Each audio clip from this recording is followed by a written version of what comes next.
Morning, everyone. Hello.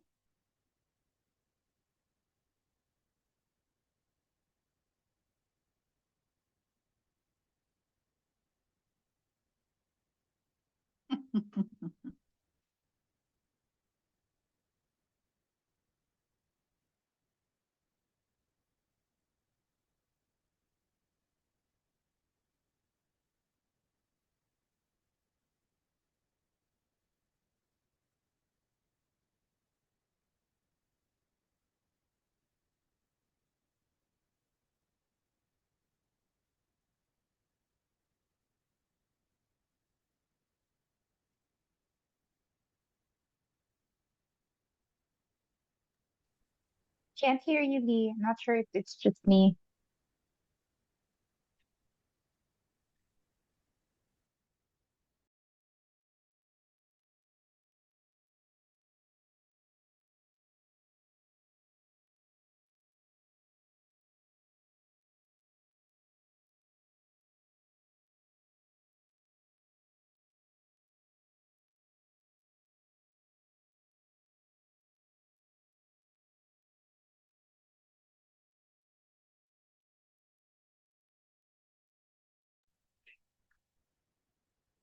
Still no.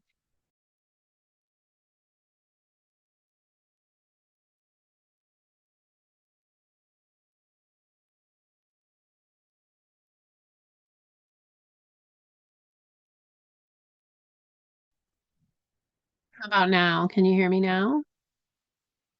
Yes. Anna, are you not letting people in, darling? Yeah, Please. I'm actually about to chat you to make me the co-host so I can assist you with the Mm, participants. got Yeah. it. Okay, great. I will do that now. Okay. So, Thank you. what adventure awaits us today? I'm trying to pull up my story here that I wanted to share with you. Good morning. Good morning.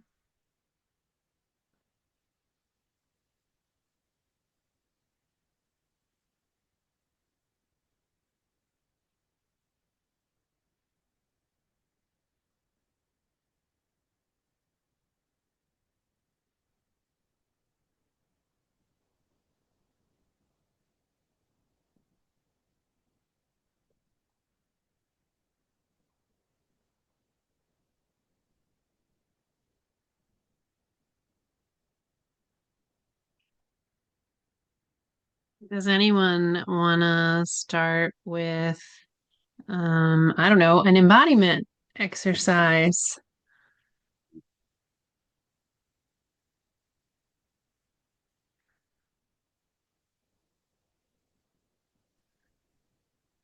I would like to just add a Oh, comment about, may I speak? Is it okay? yes, please. Yeah. Embodiment. It's been on my mind that when I closed my embodiment part of my meditation last week, I left out an important part. I was getting conscious of time and thought I'd do this dramatic, simple ending of say yes to life and yes to death and drop the black thing. And what I really do before I drop the black dress is I hold it to my heart and I reflect on what it really means to let go of this body. I think about how much I love and enjoy my body and appreciate it. Um, I love my hair, I love my face, I love my smile, I love everything about this body. And so I spend a few moments really being with that and going, and it's going, and it's gonna go.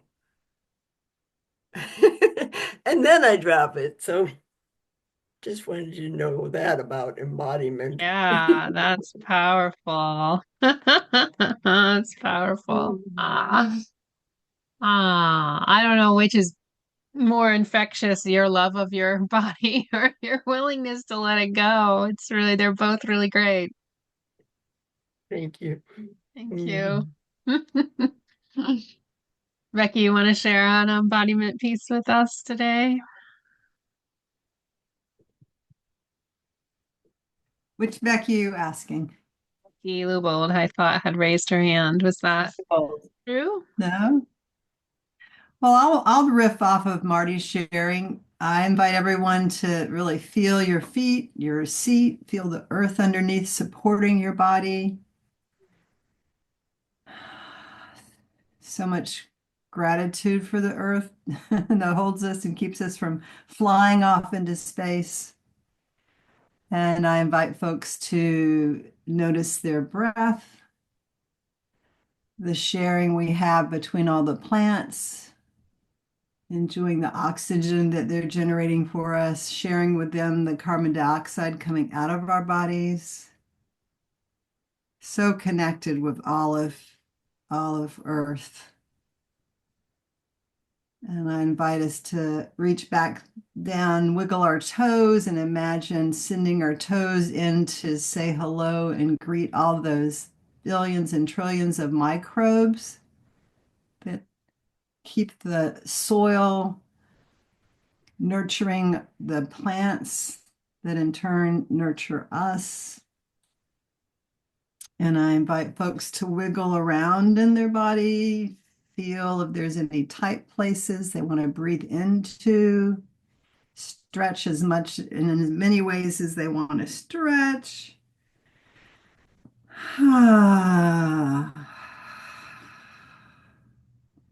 Thanking, smiling at their hearts, smiling at their lungs.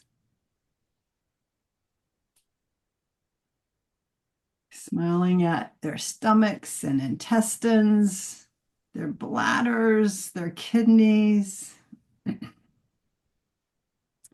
their brains, all of these organs that mysteriously work together to hold us in this place that we call life.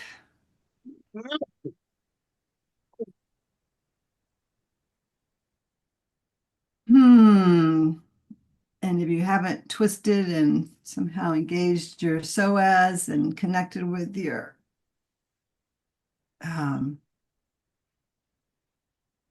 what is that big nerve that moves all the way down through our bodies, connects everybody?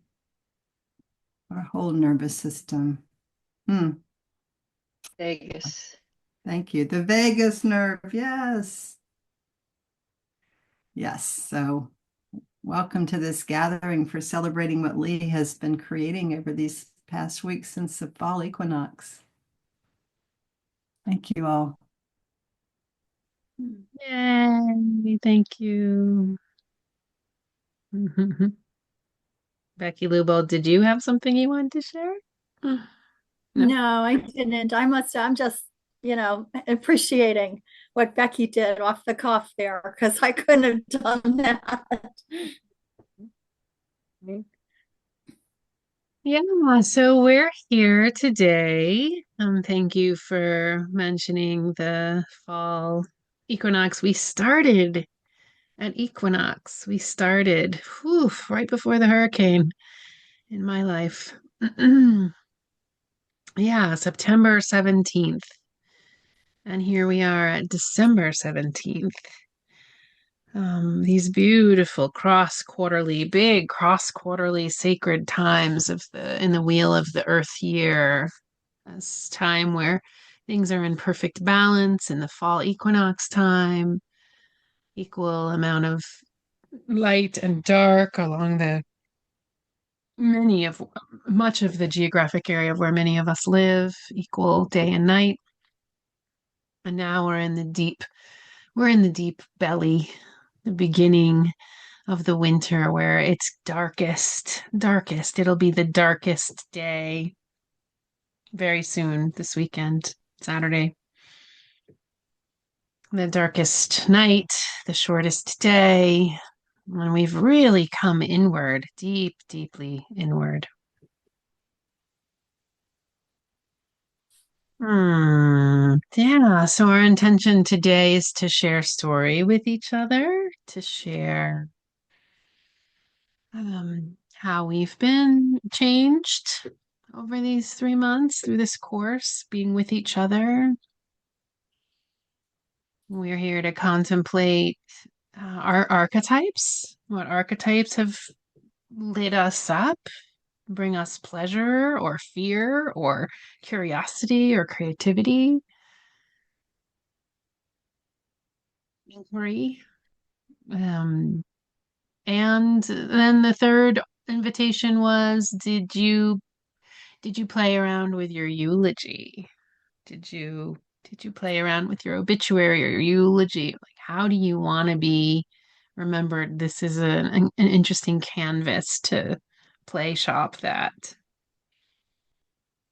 So we have no other structure other than sharing with each other. And we can certainly do breakout rooms if that feels alive or more intimate, or everyone sort of to get their wet their whistle, prime their pump.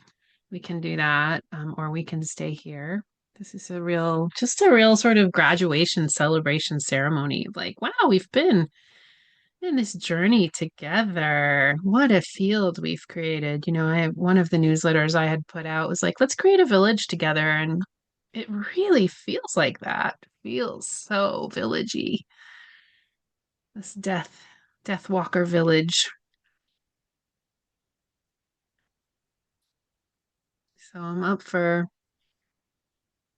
suggestions, if sharing suggestions, structure, whatever folks have to share.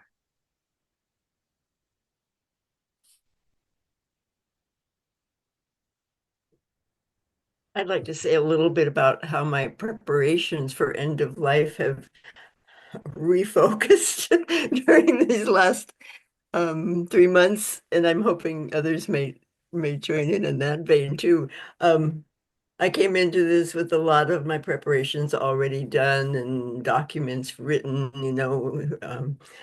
it's like, oh, about week 6 or 7, I just like, oh, well, never mind. You get what you get, Lee says. You can have do not resuscitate tattooed on your chest, and it may not matter.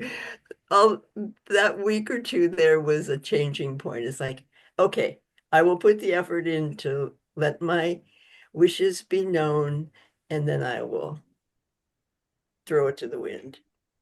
And that's a big thing. That's a big thing to throw it to the wind. And Thank you did you make changes to your documents and like get more specific while at the same time letting go more? Like, was it a both and? Yes, yes. Mm-hmm. More changes. And still puzzling over things like, I'm most likely to die from a stroke or a heart attack. My doctor says that, and that's my family history too, or just all the parts wearing out because of old age. And so if I have a mild heart attack or stroke, how's that different from a major one? And if anyone's around me, how do they respond? How do they know which it is? I do not want to go to the hospital. But my family is not trained in knowing whether it's a minor or a major stroke or a heart attack. So it's like, I'm still in a quandary about those details. Oh yeah, I love that. I love that, there's like it's just limitless variables, and I love the templates that help us like here's some three major variables. But like there's like thousands of variables. So yeah, really good point, and the idea of like, I don't want to go to the hospital may put someone else under incredible stress, and they wouldn't know what to do or how to navigate or how to be with that. So, yeah, I love that. I love that. Yeah. Becky H. Good afternoon.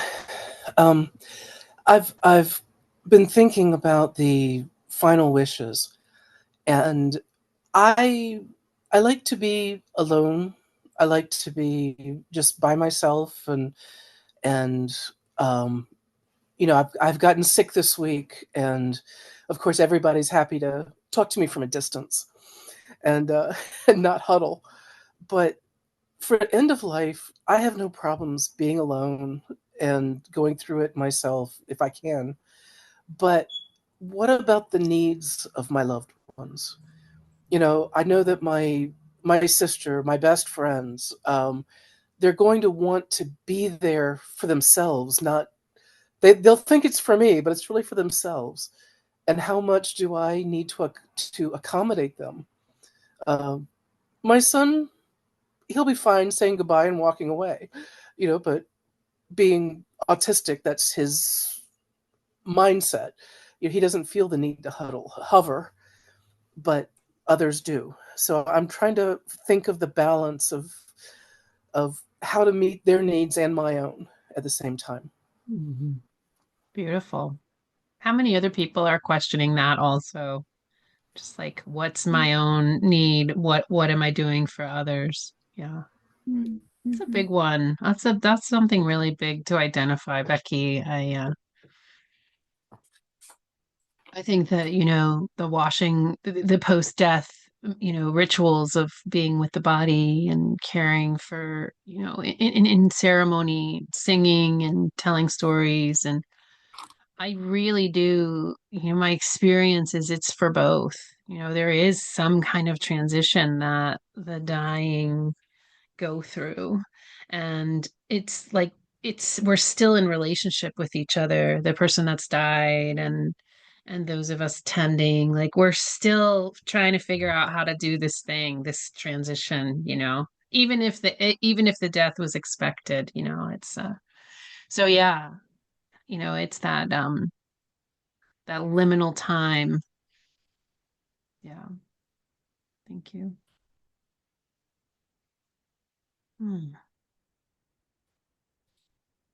Maria. Thank you. I'm number one, I'm relishing seeing all of you today, right? It feels like a bit of a send-off in a way, and hope to maintain some connection. But one of the realizations slash decisions that have become clearer in this process for me is changing my financial power of attorney from a very good friend who has a chronic illness now. And in discussion with her over these last 13 weeks, we decided, mostly her decision, that she didn't want to continue in that role. And I know that my healthcare power of attorney and my financial power of attorney will be, that there are people who want to be involved, right? And so finding another one, someone who I trust and can have these sorts of conversations with without hesitation, turns out to be my oldest sister's daughter, my niece. And so, and she shepherded her father through very difficult Parkinson's, including psychosis and physical disability, a lot of pain that couldn't be or wasn't well controlled, and also her mother-in-law and father-in-law. And so I know she is heart-wise, she is prepared, right? She could do the heart piece, the presence and the caring and the advocacy, even. She's a fierce advocate. Um, and so what's been exciting to me is the beginning of conversations with her that reveal a lot about me that she doesn't know, right? This process, even though, it's a sort of financial component of this, it's still, I mean, it's an opportunity for us to get to know each other in ways that we haven't before. And so that has been, it's just an opening. We've had one conversation, and the next conversation, I want to include other people on my team, so that, again, we're all on the same page. But it's been very sweet to have her say, "Oh, of course I'll do that." It was, affirmation of connection and willingness to build connection. So I really wanted to share that today because I had no idea, right, on equinox that this would be part of the journey for me. Um, and I also thought that I would have done a lot more of what I'm calling the paperwork part of this, the mystic end of life paperwork. Right? It's like they're all blended together. And so I've done much less than I thought that I would, but I'm right there. I mean, the internal work is done, right? And now it's just a matter of getting it on paper with that dialectic that we're all so much more aware of, that I can write it down and talk to people, and then there's what will happen. Right. And Yeah. yesterday, I was just reminded of it yesterday, and then I'll stop. My sister, who has had all kinds of broken bones, including her neck over the last 2.5 years, and she had a tracheal spasm yesterday and couldn't breathe, couldn't get air in from inhaling a blueberry and trying to get it out. So talk about unpredictability, right? She was able to clear it and stop coughing, but it was just, and I cried.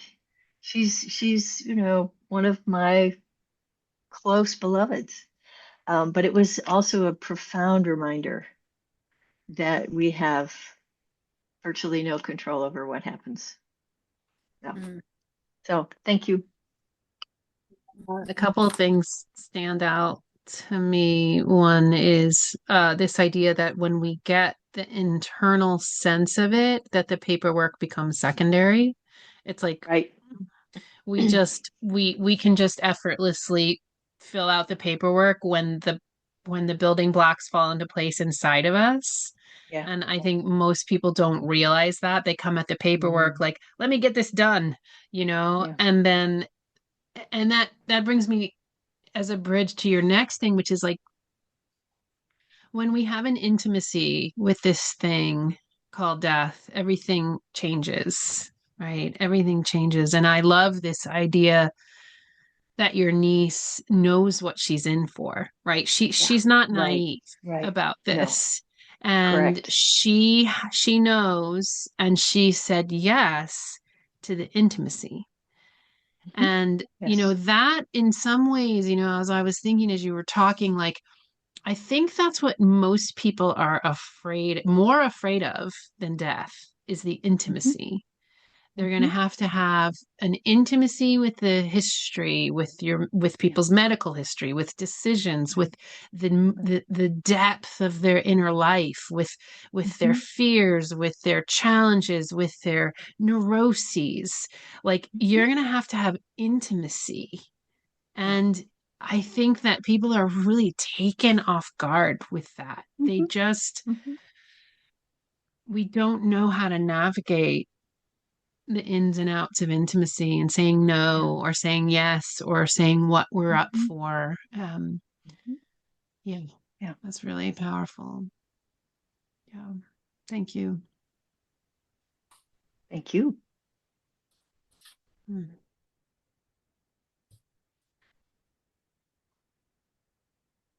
What else?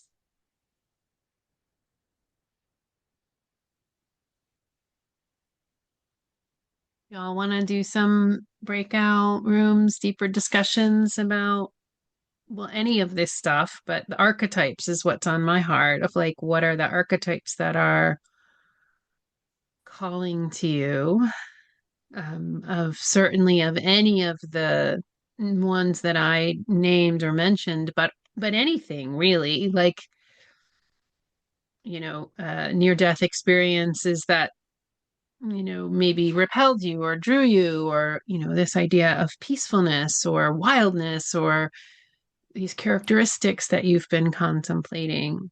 How does it feel to maybe do some breakout rooms and talk about that a little bit so that you prefer a larger group discussion? You I can thought try it. my buddy Dave showed me that there's a website, deatharchetypes.com. Really? Has everyone found that? It's pretty cool. It takes you through like a little questionnaire and it kind of pulls you in and so I came up as the mystic and so did Dave. It's like, well, what are other people, But you can go and find out characteristics of like, do people believe that Jesus is going to meet them, right? Do people have very strong ideas about an afterlife? How are you Means you were living your type. life? Yeah, that's very fun to discover that. Yeah, I'd like to see what the options are. Because There are anybody that 8, shows up at a site like that is likely to have some mystic in them. I would think so. I can pull up the website and tell you what they were, but So yeah. they show you what the options are. So that when you first go into it, it's deatharchetypes.com. It Yeah. takes you through a meditation, asks you a lot of questions, and then at the end of that, it'll say, well, this is your type, and then you can explore what the other 7 are. Yeah, So, I'm on them. I'm on the site right now. The Stoic, the Lover, the Mystic, the Phoenix, the Nostalgic, the Existentialist, the Ancestor, and the Intellectual. Wow. Interesting. Hmm. yeah, so there's a resource right there. Yeah, look at that. That's super fun. Hmm. I love it. I'll have to reach out to them. Like, who are they? That's awesome. Oh, it has a little about page. Shared experiment in the lost art of death contemplation. From the ancient Stoic philosophers to Buddhist masters to indigenous peoples across cultures, humans throughout history believed that remembering life's impermanence was essential to living well in the here and now. Awareness of death brought meaning to life. Beautiful. Hmm. Really lovely. I love the black and white images and the simple layout. It's very nice. Anyway, I never thought to even look for something like that. I never thought there was a death archetype. thanks, Dave. That's great. Mm. When I go to that website, it's just an endless loop. I don't I don't get any place. I must be doing something wrong, Becky. Huh. If you wait long enough, you don't get to some inquiry. Now I do the meditation and then then I find my type and then it goes back to the meditation and it's just Oh, a if you loop. go all the way to the bottom of your type, you'll see these other kinds of archetypes. And then you can explore, click on the different types of archetypes. Okay, I'll try I was that. thinking about going through and trying to do the opposite of what I thought for myself, because I thought it'd be interesting to see, well, what type is there an opposite? Or could I guess what my mother would have answered and what would hers have been? So You know, hopefully, it's funny because I had this I always have this creative river coming through me, but if I had endless amounts of time, I was gonna do, and there's 8 of these, I was gonna do death and the Enneagram, like how each Enneatype would approach a death process or a death practice or a death contemplation or death in general. And yeah, it's very fascinating. This is 9 Enneatypes, but I bet that these 8 archetypes, like they line up to some extent, I would imagine. You know, the intellectuals like the 5 and um yeah, it's fascinating. The lover and the mystic are both 4s, the stoic. Yeah, it's interesting. I love that people are so creative. It's great. wow.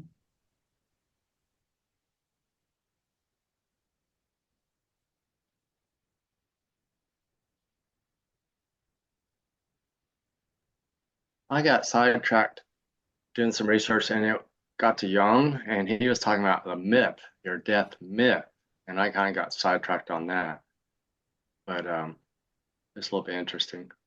And What's death myth? yeah, what's that for you? And Well, it's kind of like drew on my spiritual teaching, from my Course in Miracles. And I guess a lot of people would be a Christian, maybe, myth, about our death, about what happens afterwards, and Young was talking about is better to have even though it's imaginary, at least have a route to take rather than just being put loose or something, kind of like maybe more secure for the person that's transitioning. Are you makes sense. saying that Jung was advising us to have a mythology around our own death before we die? Is that what you mean? Yes. Yeah. Thank you. Got it. Yeah. Yeah. And how does he talk about how to go about doing that? Like through the Christian mysticisms, or like how? He was talking about really relying on our dreams and our Mm, intuition and listening to our intuition. And Hmm. so, and I guess he's really big on dreams and remembering them and analyzing and looking at them. yeah. So, Yeah, I love that. I think it's yeah, I'd love to hear how he phrased it, but yes, a mythology for ourselves. Yeah. I mean, I think we've created that to a large extent here. I had a friend visiting this week from New York, and she's here for a couple of weeks, and we went to the spa. It was so fun. We went to the spa for a day, and one of the things she said she wanted to talk to me about was she feels her death coming, and she's in her early 60s, and that she has fear, and I thought, wow, that's amazing that you're, that in tune, that in touch with some voice in you that feels it's sooner. She said, I don't know what sooner means. Sooner could be 10 years, but I'm feeling it calling me,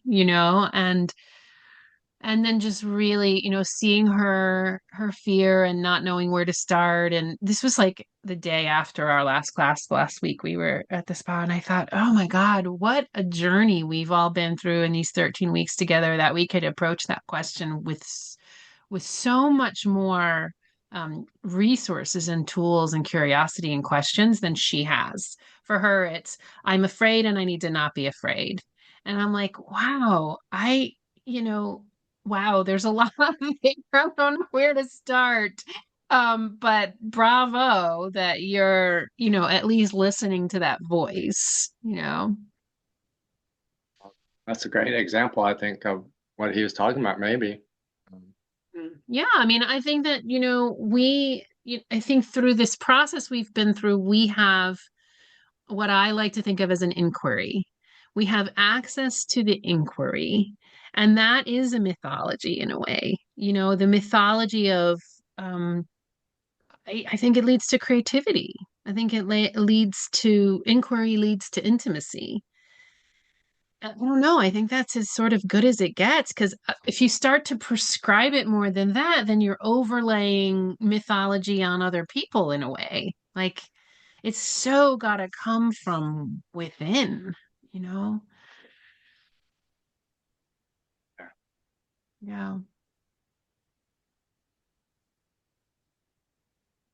Yeah, I I feel just, like I've really just started this process, even though I've been doing a lot of work previously, but this class has really spurred me on, and I really see how much more I need to do. So, thank there's so you. much here. Mm, so much here.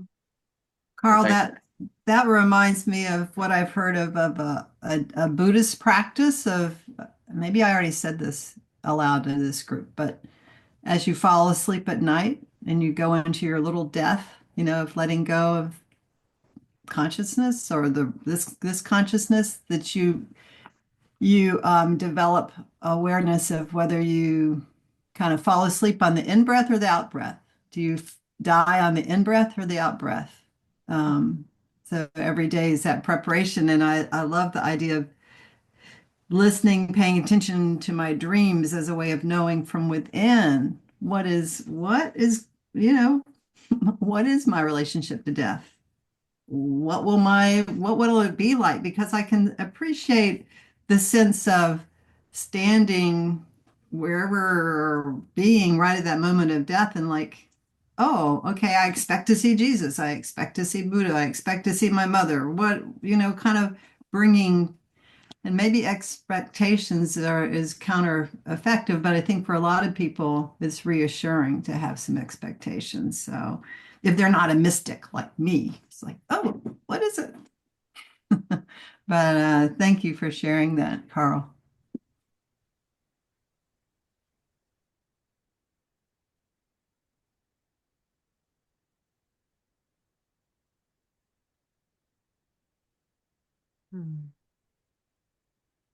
Yeah, I was just talking this morning to another friend, and we're going deeper, consciously going deeper in our friendship, and she had this question of like, will we be able to repair when we hit rupture with each other?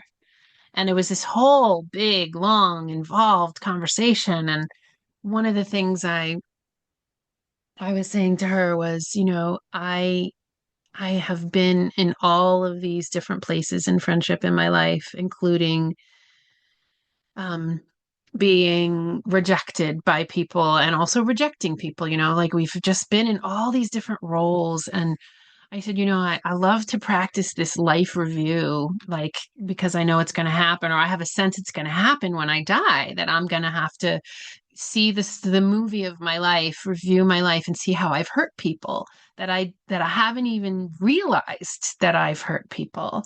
And one of the ways that I think that I've hurt people that I haven't realized is that I withdraw my energy, I withdraw my attention, affection, energy, for whatever reason, for 101 reasons, and that I don't think it matters to them, but it really does. It really has mattered to them. And this question that my friend was bringing up about our relationship was like, your question of like, are we going to be able to repair? What is repair going to look like if we rupture, when we have conflict? And I thought, oh my God, how many times have I done that in life where I have withdrawn without empathy, or I've withdrawn without awareness of what that has done because I didn't think I mattered, or whatever story I had. Like that's the kind of stuff that I imagine is going to happen in the life review that I am wanting to do now. That I'm like, how do I start the life review so that it's like not shocking to me when it happens. Um, so anyway, that was another story. Seems like we could live such a better life if somebody would show us now so we could stop making these mistakes. Right. Ah, Well, But the thing is, we keep making the mistakes because life is like that, and then we just keep getting the opportunities. It's like wow. they never stop. Like they never end. Right. For me, my birthday is the beginning of my new year. And on my birthday, I go out to a park and I have a bench that I call my bench. And I Oh, sit there for an hour or two and just look at the lake and do a life review, do a year review. I'm beautiful. not really making goals. I'm not setting resolutions. I'm not doing that. I'm just sort of reviewing what I've done this year from a personal perspective. Mhm. And, like you said, how have I impacted other people? What am I doing am I being real to myself, or am I just wearing masks and hiding from people? So that's, I try to do a life review every year. Wow. Your birthday's in December, yeah? December 1st. Okay, Yes. right. So you start the year a month early. That's great. Basically, yeah. That's great. That's great. For me, that's part of what solstice represents, is the going into the darkness with the promise of new light, of new life, of return. I mean, there's all kinds of ways that you could describe it, but solstice is a time of review. I I'm I want to say always, not always, but want to be outside around a fire, even if it's really cold, and to be able to be close to the earth and reflect on what I can grasp that is new at the same time as giving up the old. I mean, it's really, solstice is a really important um, uh, sort of phenomenon in my life. Mhm, mhm, mhm. Yeah. Beautiful. Thank you, Aya. Mhm. Yeah, I love that we're ending on solstice and incubating. You know, I sort of think of like incubating all that we've gathered, all that we've harvested in this 13 weeks in this course. Like, how are we sleeping, dreaming, incubating these ideas? How are they, just being dormant in us in a way as we, I don't know. I don't know what the word is, ferment them. Yeah, care for them in a way, nurture them. Thank you for that imagery. Alan. Coming in late because I managed to forget that I'd crossed a time zone in the last week. Speaking to the solstice issue before moving on, right from the very start, when the course was being offered as between the equinox and the solstice, that added a level of depth to my perception of what might be possible and what we might be doing.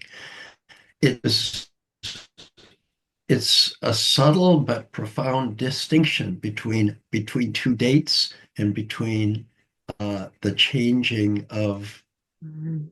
of the seasons, because it feels like a changing of a season to go into this.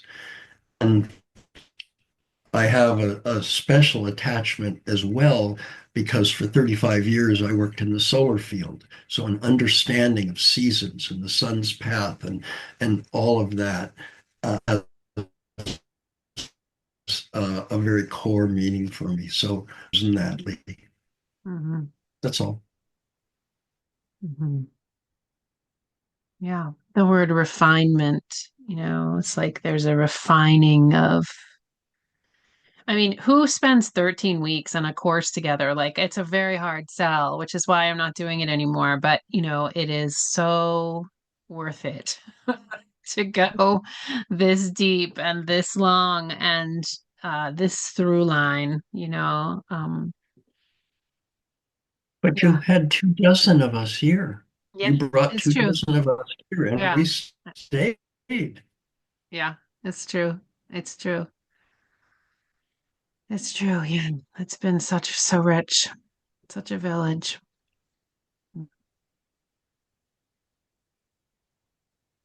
Mm. Yeah, Becky Lubon.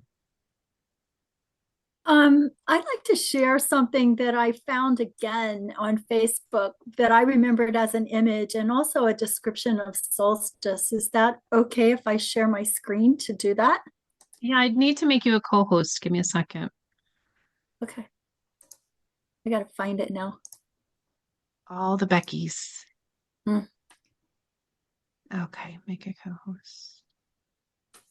Okay, yeah, I made you a co-host, Becky. So now you should be able to share your screen. Okay, and I'll read it, but I want you to see it too because I love the image. Let me just go make it zoom bigger so I can do that. Hi, Okay. Damon Sean. Okay, are you seeing it? Yes, we're seeing it. So Can't this see the is, bottom. I know. If I make it small, I can't read it. So I'll show you the image first. Here's the image. Yes. Okay, so there's the image. And I've always loved this image. It's the going below, it's the going within image. And the text is, the winter solstice time is no longer celebrated as it once was, with the understanding that this is a period of descent and rest, of going within our homes, within ourselves, and taking in all that we've been through, all that has passed in this full year, which is coming to a close, like nature and the animal kingdom around us. this time of hibernation is so necessary for our tired limbs and our burdened minds. Do you mind if I read it to you, or would you all prefer to read it for yourself? I'd say go ahead and keep reading. I think it's great to be read to. Okay. My only request is that you read it about half that speed. Okay. All right. All right.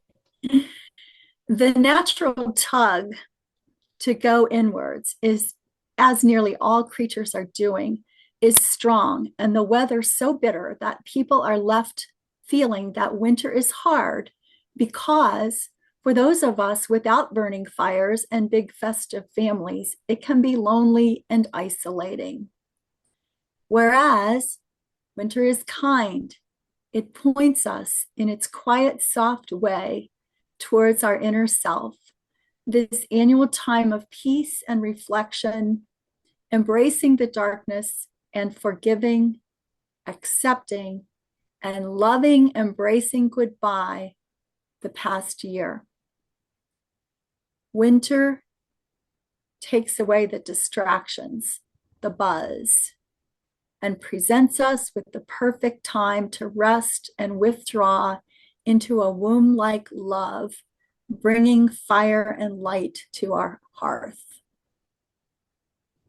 And then, just around the corner, the new year will begin again. And like a seed planted deep in the earth, we will all rise with renewed energy once again to dance in the sunlight. Life is a gift. So I love that. I love that because, I always feel a little bit guilty when this time of year comes along and my instinct says, oh, go to bed when it's dark, get up when it's light, stay under those warm covers, drink hot drinks, have warm food. And I tell myself, well, that's just a mammalian response. You're a mammal. That's what mammals do. But I love this idea that it's appropriate to look at this also as a time to slow down, a time to reflect, and a time to think back on life and to anticipate the coming of different life and different energy. And in a way, to me, that kind of also relates very much to what I've been experiencing in these 13 weeks, this idea of embracing the life that I have, living it fully, and also looking into the transition and learning so much that I've learned, so many resources that have been presented. So yeah, I think that what Alan just said about having this course happen between the equinox and the solstice was also a really appealing thing to me, initially, for sure, and also seemed to make so much sense in terms of what we have built together, what we've experienced together. So I just I thank you, Lee, and I thank all of you who have created this wonderful field and this wonderful connection together. Mm-hmm. Thank you. Yeah, it seems to me that death and winter and rest and inwardness are deep yin traits that our culture doesn't really feel comfortable with, how to embrace. There's that theme, so thank you.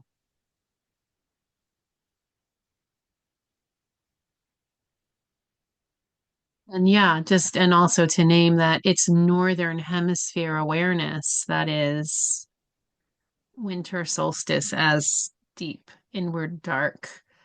It's summer solstice for half the world. you know?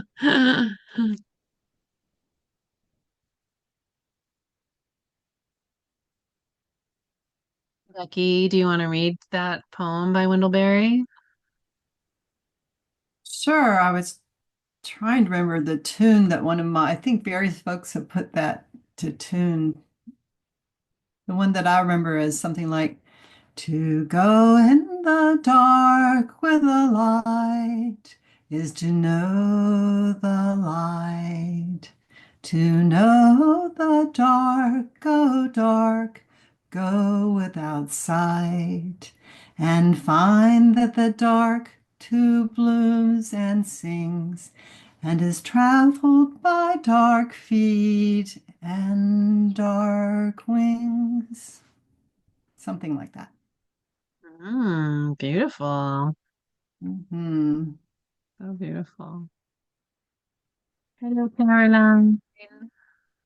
Hello, and thank you for sharing that, Becky. That was most beautiful. And being willing to sing it. Yes. I want to share thanks to you, Lee, for this course because it just could not have been more timely for my current life experience. And then to thank Alan, my partner, as well as all of the other folks from last week who ventured to talk about the question that I have about community. And I found that to be very helpful. So I just wanted to say thank you for that. And I wanted to say that, you know, when this all happened, it all was sponsored for me because I had a tremendous health scare earlier this year. I was diagnosed with breast cancer, a very aggressive form of breast cancer.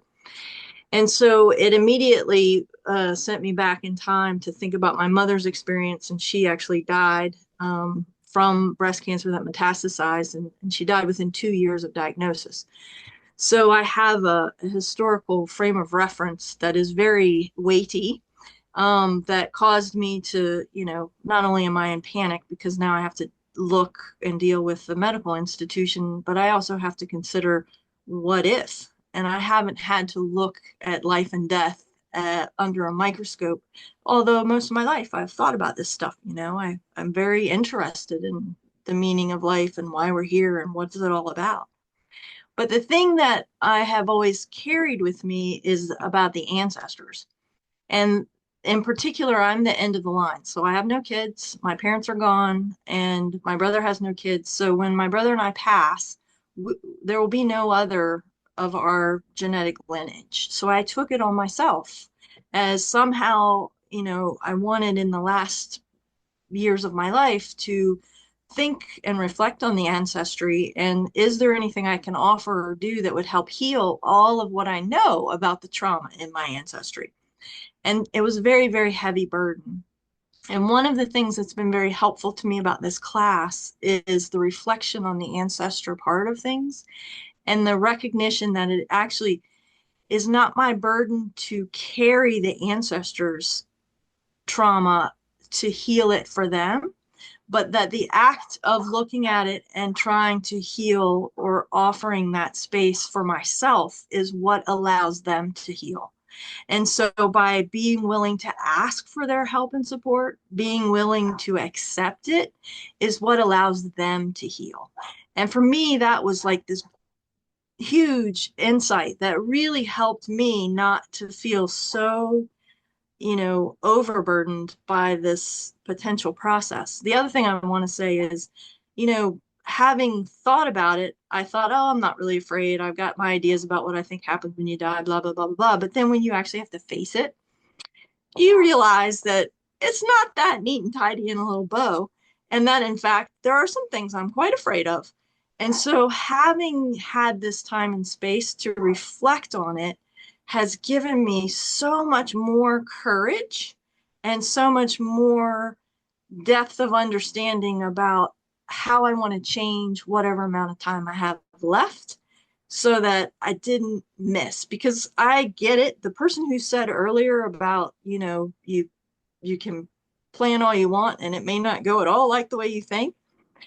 That isn't really the point of the planning. You hope it goes like that, but I really think that the point of the planning is to give you the time and space to get comfortable with all of it, because however it's going to be is how it's going to be, and you can do everything right and it still turn out completely different than you thought it was going to be. And that's just a beautiful thing. And the last two things I want to share, just because they're things I'm super excited about, is Hold on, one. hold on. Oh, I really want to hear your two things, but it's been so rich. I just want you to give us a minute to breathe it in, because what your okay. share has been so rich. So let us integrate. Okay, sorry. Thank you. Mm, mm. It's like nuggets of candy or something. Like like we just had the candy with the raspberry in it, and now you want us to eat the candy with the nuts in it, and we have to taste the candy with the raspberry first and like make sure it's all yummy in there. Everybody's And you nailed it. laughing. You see Well, and everyone. you nail it for me because that's me. That's me in my life. I'm moving at light speed, which is ironically what I was going to share is that they just Hold took a on. No, picture we're of not a ready. We're photon. not ready. We're not ready. Okay, okay, I'm not okay. ready. So I'm breathing. I want to reflect first. The first raspberry chocolate for me was that you had a health scare and that and your mom went down this road and you really got to look at some places of what you want, what's there, what your fears are around death. That was the chocolate raspberry for me. Like, wow, that's big that you came into this class like with a diagnosis and grappling with this at a very personal, direct level. So thank you for having the class because it made all the difference to my life. I mean, and the last couple of months of my life have dramatically shifted in part due to this thought process and this class and realizing what it all means. So I'm grateful beyond what you could possibly know because I feel better about my relationship with death. I believe that this is a transformation process and you have to surrender to it. And for a mind like mine, it is very information dense. And so occupying it keeps it over here and I can do all the paperwork, blah, blah, blah, blah. But what really matters to me in preparation of the concept is my heart, is my soul, is my relationship connection with nature and my friends. And now there's space and time to really feel that. I mean, in the end, it's about the feeling. And the feeling is love or fear. And the fear is the one that is like, oh, I got to have more information. I need to know what's going to happen. I've got to prepare. Well, that's all good. Do the best you can with that. But that's not how reality works. Just So, throwing the chocolates at us. okay, I'll Keep stop. throwing them. No, it's great. It's awesome. It's awesome. Throw more chocolate. So, yeah, so you really got in touch with this. I heard you echoing what who Mary Marty or Becky was saying. That I could just say Becky, what Becky was saying, and I'd be right 30% of the Yes. time.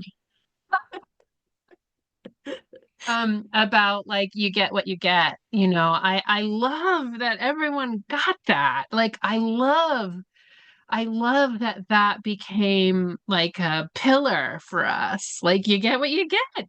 It's like it's a core part of the teaching. So I love that you brought that background. Thank you All for right. letting me What share. else? Does anybody else want to reflect on something Caroline said to integrate the chocolate with the orange or the chocolate with the nougat, Alan?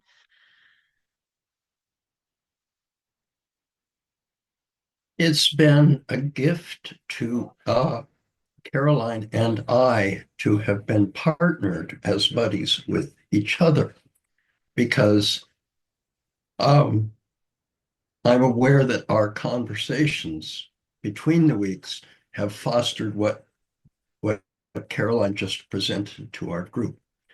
And I, just a small piece that's personal, besides having gone through treatment for cancer a dozen years ago myself, during the course, I think you're aware that I went back to New Mexico and the primary purpose was to heal with my former wife, who is dealing with metastasized breast cancer. And indeed, while I was there, for the first time, made the decision to stop the chemo. that had kept her going for 9 years.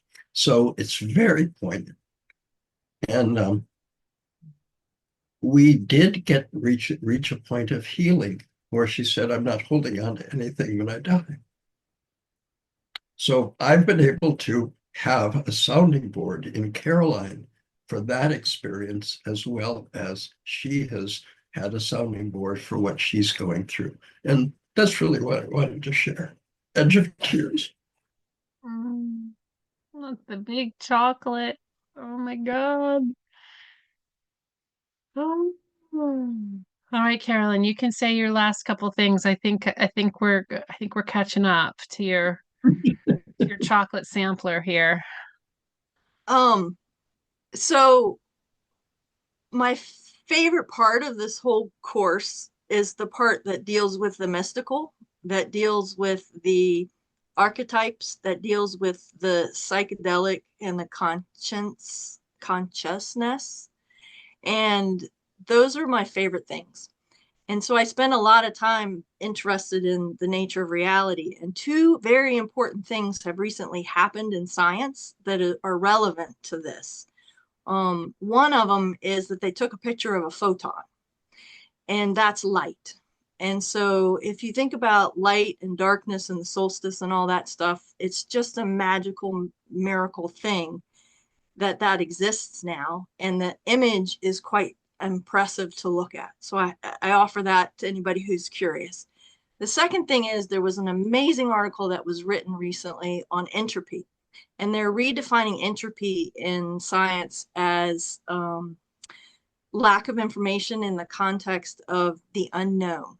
And that entropy is now being defined in physics as what it is we don't know, as opposed to the loss of heat in a machine or the decline of order into chaos. I bring that up because it's very interesting related to death and very interesting related to the concept of the transition of energy from one state to another state.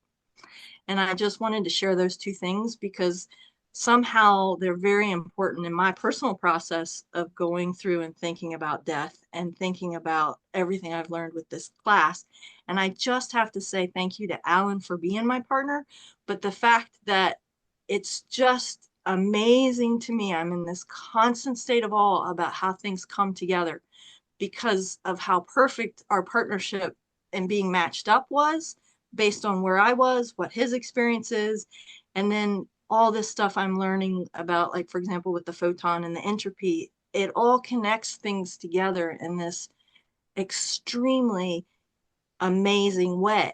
And to see all these connections, for me, is the core of the meaning that's where the love is. The love is in that.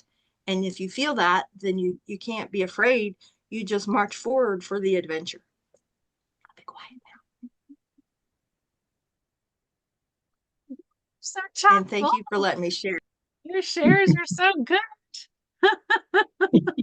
Why have you been quiet this whole time? We need more of you. Introvert. Uh-huh. Until the last day, and then it all comes out in a waterfall. Chocolate, a chocolate nougat orange raspberry waterfall. Well, I'm really getting the transmission of your, like, you're living so much more meaning in your life right now, and pulling together these mystical and scientific pieces that are providing, like, I love those moments where, like, stuff just makes sense somehow, some puzzle pieces fit together. Oh, you have to be really open for that stuff to happen. So, bravo to you. Thank you. Thank you. So, Heather is taking a bio break. Let's all take a bio break. Come back at 10 after.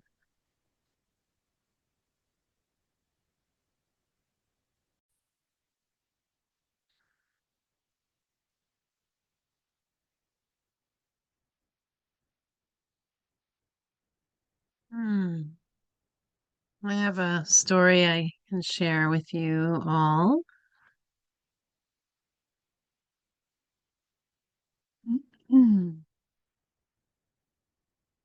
Switch my windows here.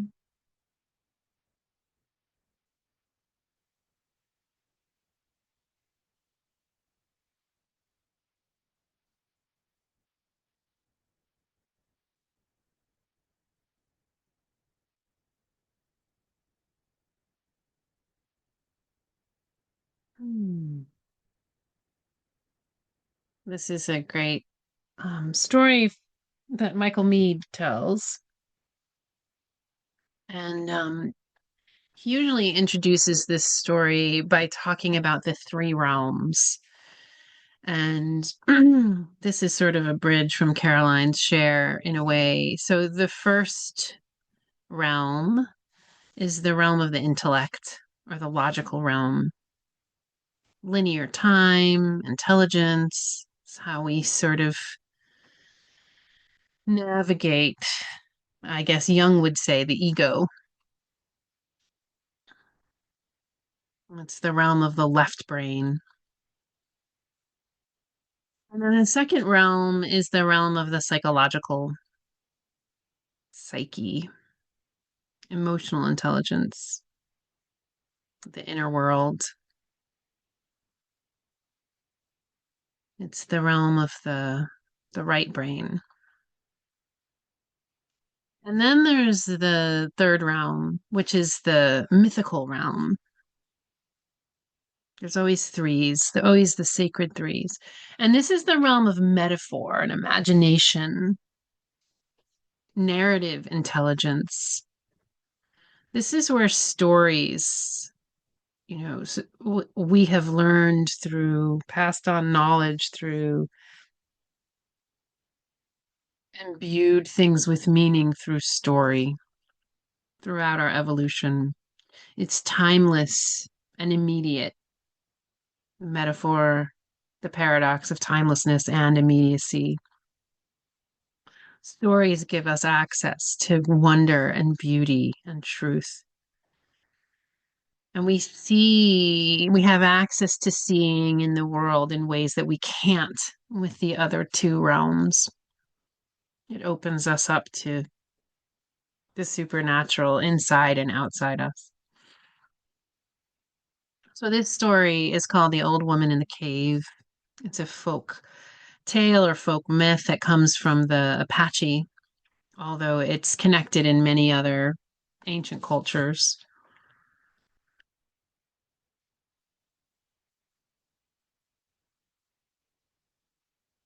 So it starts off with this idea that humans are always seeking knowledge. But the knowledge that we're seeking the most, the knowledge that we need the most cannot be found in our common world, but it's always nearby.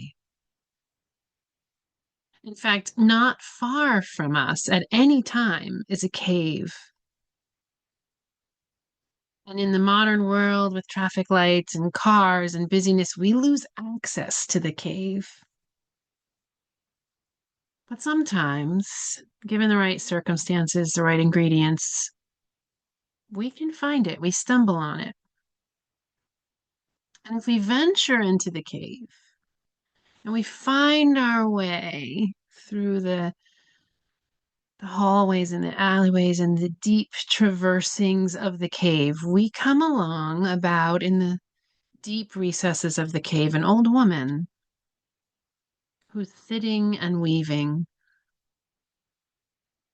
And she's weaving the most beautiful garment anyone has ever seen. And she's been weaving it for a very, very long time, eons. And she's reached a point where she's nearly finished. She's putting on the very edges, the very finishing touches of this most beautiful garment.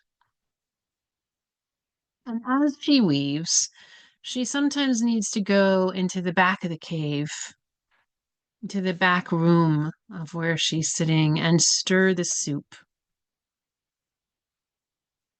And the soup is filled with all of the plants and the grains and the nuts and the seeds and the flowers of the earth. And it sits in a cauldron hanging over the oldest thing imaginable, the fire from the center of the earth that keeps the hearth alive. Well, she's old and she's been sitting and weaving for a long time.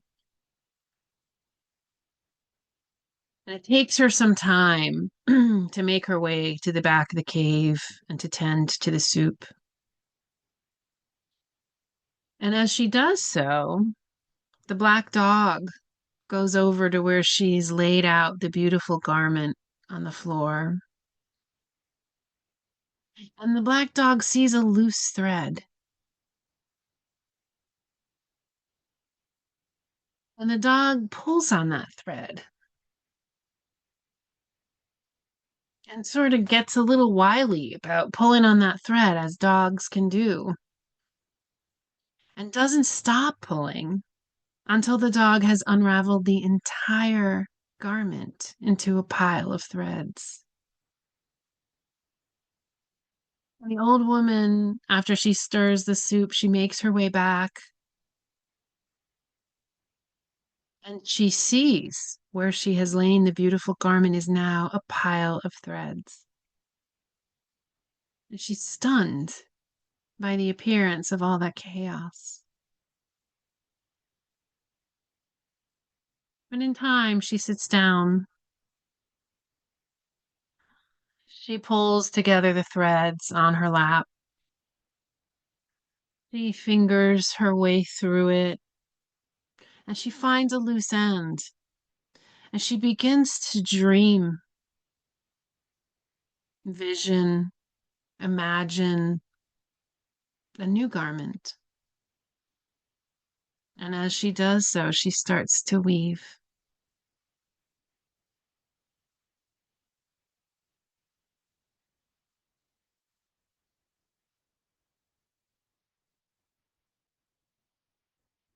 Mm.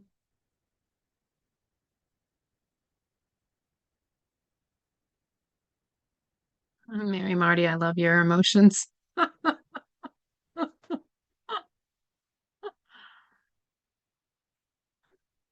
So now we get to unpack the story. Because that's a part of all good stories, is we get to unpack the story. What's there for you? What's there for you around the story? Who's the old woman? Who's the black dog?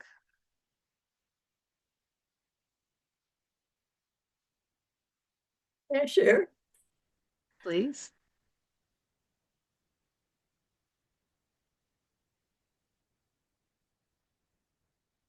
I don't know how much I've said. Probably not much of this class, but I've been married for 43 years, and during the course of this class, the marriage has become unraveled. And I'm getting my ducks in a row to let my husband know that I want a divorce. And the eulogy that I finished writing this morning is about the tapestry of my life and the weaving. And it ends with my new life, which you just talked about at the end of the story. So, oh, beautiful. Wow, I can see how it impacted you so deeply. Yeah. Oh, endings and beginnings. What a death you're going through. What a big death that is. 43 years. Whew. It's hard to even fathom that much death. Yeah, thank you.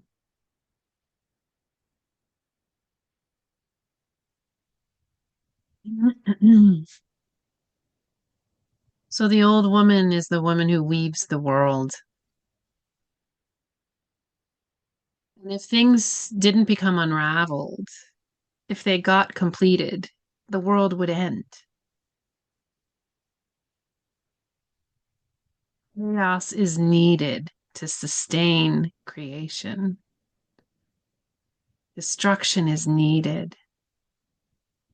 Entropy.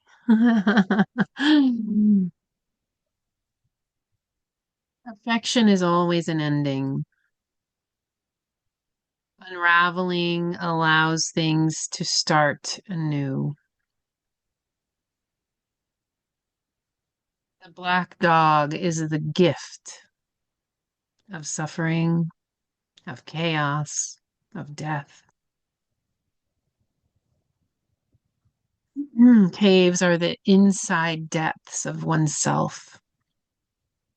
Stories are the knowledge. The woman is Gaia, Sophia, a feminine deity that's been weaving all of time, all of nature, all of earth, all of culture. And the chaos that we're in now requires the feminine. It requires surrender. We are witnessing the chaos and the collapse and the dissolution all around us. We are in the time of the pile of threads.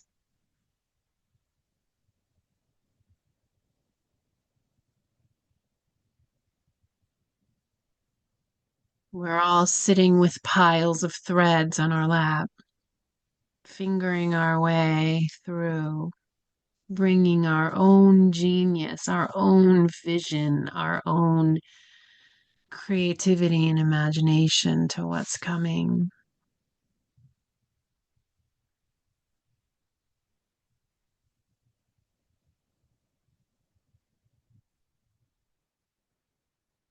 These are the cycles. These are the cycles we inhabit our whole lives. If we looked at our lives, if we wrote our eulogy, if we wrote the story of our lives in cycles of creativity and chaos, how many cycles within cycles within cycles within cycles would there be? Beginnings and endings and beginnings and endings.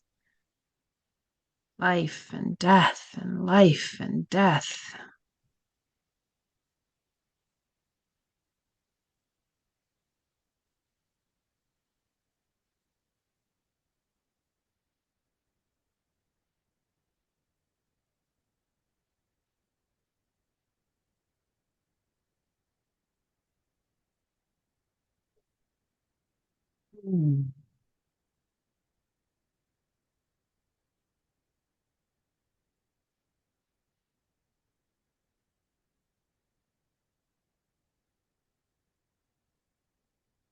What's ending in your life? What's chaos in your life?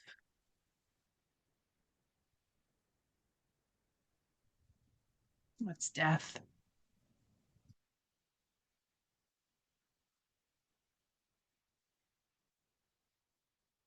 What?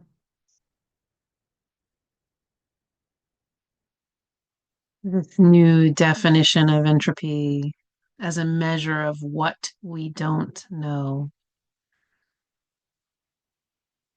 It's about time science can't canonize something other than science.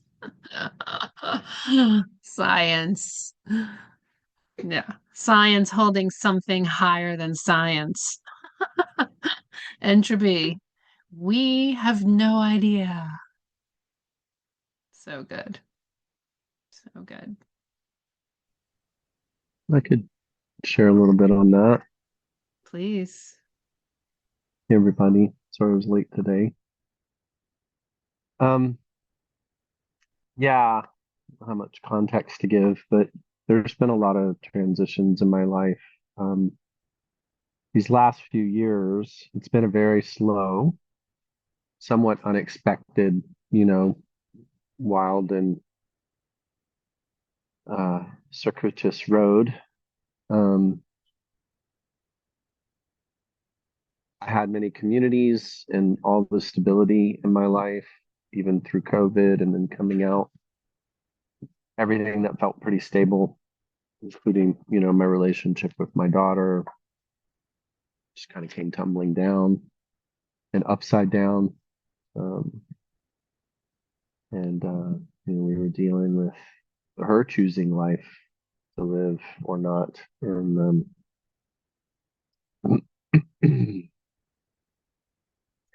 And the more I tried to stay in control of those things, the more unraveled it became. Um, and it just, had to just surrender, and all the support that I had before in many ways, including communities, um, just wasn't the right fit anymore. And I had to surrender and find sort of a new path of support and understanding for this new reality. And it took me deep into myself. Um, sorry, phone call was coming through. It took me deep inside myself. It took me into like re-examining my whole childhood and upbringing and coming to terms at a very emotional level of the shortcomings of our culture, and raising in my own as a dad. But in that death and grieving and shock and trying to understand, there were a lot of gifts that were also coming, and it's been slow. It's been slow in the processing of the grief, and the healing. And it's, continued to stir in different ways. And the thing that was coming up was like realizing how much of, my adult self, for however much is an adult, a lot of it's still maturing and growing up, even at 50, how much this false self, which for many of us and for me, started forming in sort of my teen years to fit in, to be accepted, to feel safe in this world, to conform. How much of this false self needs to die, or at least mature, to grow up, to be mentored. And there is sort of a dying to it, because I think it's been in charge a lot. And the way it's matured has been pretty dysfunctional. And so, yeah, there's that kind of death that's been happening. And even my work, it's affected my work and career. And I'm still in what feels like this pretty long, sort of, not necessarily dark, but hallway with not a whole lot of open doors at the moment. And just this invitation to not figure it out, in a way, to just be as present as I can, to be inside in my intuition, less trying to use my brain and other people's ideas and values of what life is supposed to be and success is supposed to be and all these things, and sort of die to the world and go inward and sort of be reborn in spirit and consciousness. To trust my intuition, trust my own. Oof.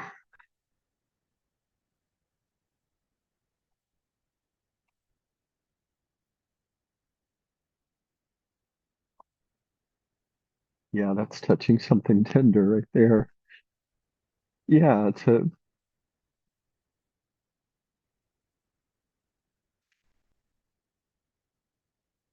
find my own truth from my life experience, from my heart and my spirit, to like let myself unlearn the conditioning of this world, and and to find my true self,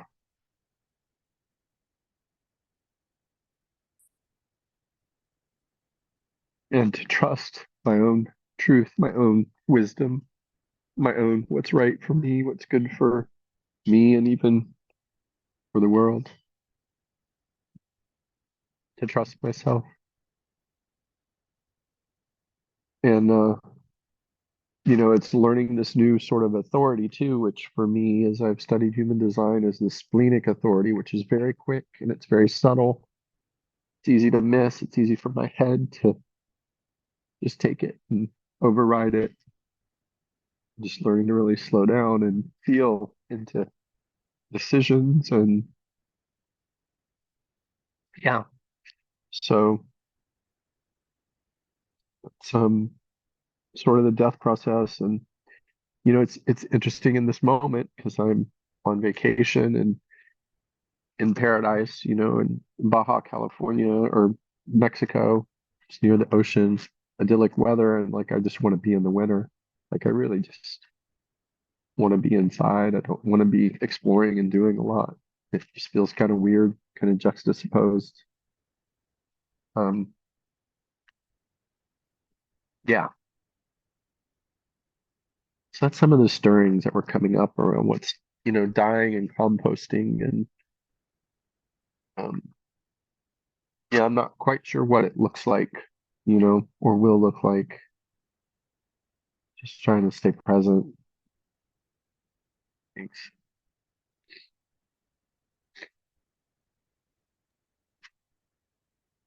Thank you, Damon Sean. I really love the piece about your body, mind, soul is wanting a winter solstice time and you're in the tropics, and like how to reconcile these outer experiences with what our inner knowing is wanting, I feel that in you. Thank you. Yeah, thank you. Thanks, everyone. Mm. Travel is a blessing and a curse for our modern lives. It does things that our evolutionary biology doesn't know how to really reckon with. Yeah, yeah. Mm. Other stories, other archetypes, other eulogies, other deaths, other solstice meaning.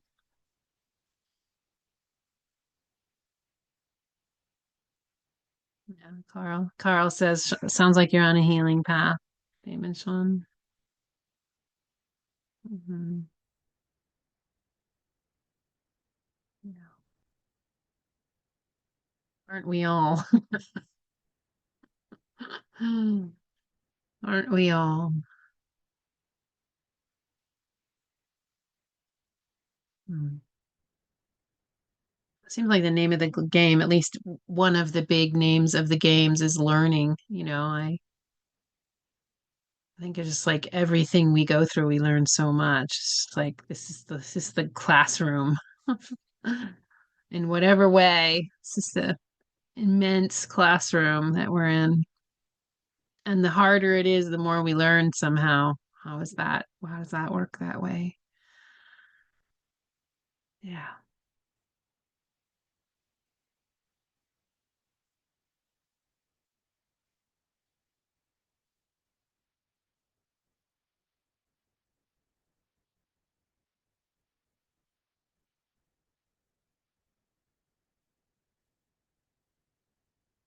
Anne Marie, Darlene, Heather, Madison, any of you who don't speak very much, would you want to share? Anybody, Jeff, Becky, anybody who hasn't been sharing much today, welcome to speak into the space. Your contribution helps us. Heather, hi. You got that weird soft thing. Yeah, Is it any better now or about the same? better now. Okay, yeah. Um, I'm just gonna briefly share about my archetype, death archetype, um, that I think people are still having a little bit of a hard time hearing. I saw a couple people do this, so maybe a little bit louder. All right. Hopefully that is better now. Yes, that's a lot better. Yeah. Okay. Sorry, it's still a headphone issue.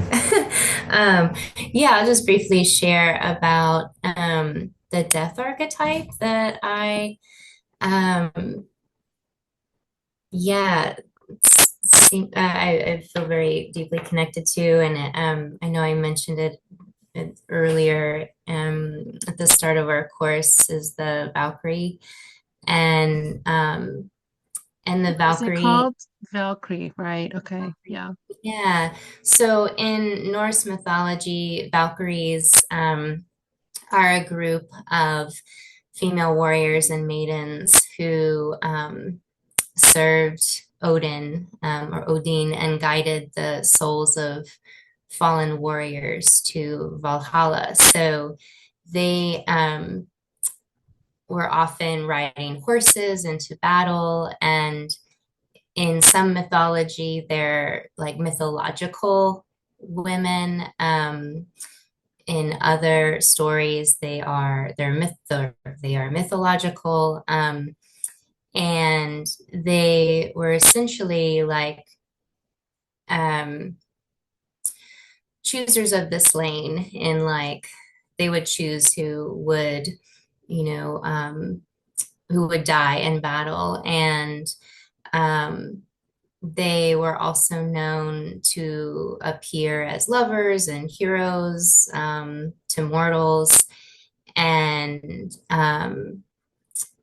yeah, one of the reasons I deeply resonate with the Valkyrie is information I received on perhaps being one in the past life, and that really lands in certain ways in I guess, my life here in this incarnation. And I had started this very intimate process of um, receiving a tattoo. And so originally I was very connected to the symbol of the phoenix, and then that like very quickly was transforming into these wings that I have that cover my entire back up to my shoulders. And then as I was in the process of getting this tattoo, I received information from a mentor that, yeah, in the past, I may have been this type of, entity, and I didn't realize the shape of the wings themselves were in the shape of like the Valkyrie symbol. Like that was unplanned. And so, yeah, it was an interesting thing that landed on my body that represented what I've, yeah, been feeling and I guess thinking. So, yeah. Is it fair to call them the angels of death? Is that Yeah. Mhm, Uh-huh. Yeah. mhm. Yeah, I mean, I find that to be so comforting that there are angels of death. You know, Mhm. like, Yeah. Yeah. mhm. Are you happy with how the tattoo has been coming out? Yeah, I completed it a while ago, and I'm super happy with how it came out. It took 2.5 years to complete it, and it was about 38 hours total. So It must be beautiful. And it's over your whole torso in the back? in the back, yeah, it actually starts from like my hip bone and then travels all the way back up and over here. So a huge piece. And it was my first tattoo, so Girl, you're gonna go for it. yes. Go big or go home. That's what everyone was saying. Yeah, I did not know what I signed up for. It was definitely that tattoo experience was transformational. Yeah. Beautiful. Wow, that's incredible. Thank you. Mm.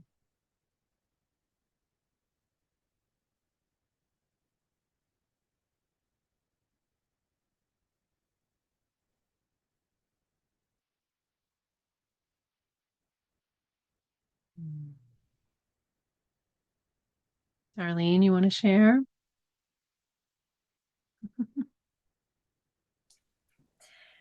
Hi everyone. It's good to see you all. I love hearing everything. I feel like a sponge. I just absorb. um, I don't really know what to say. I think I have a lot of maybe practice to do with communicating and just allowing myself to be seen in different ways. I do deeply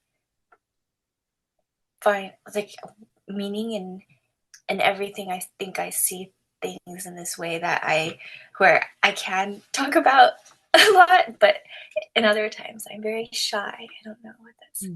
My death, the archetype I got was a mystic, and I do relate to for the death archetypes.com. I really like the description. Just I think it was when a drop of water becomes the ocean.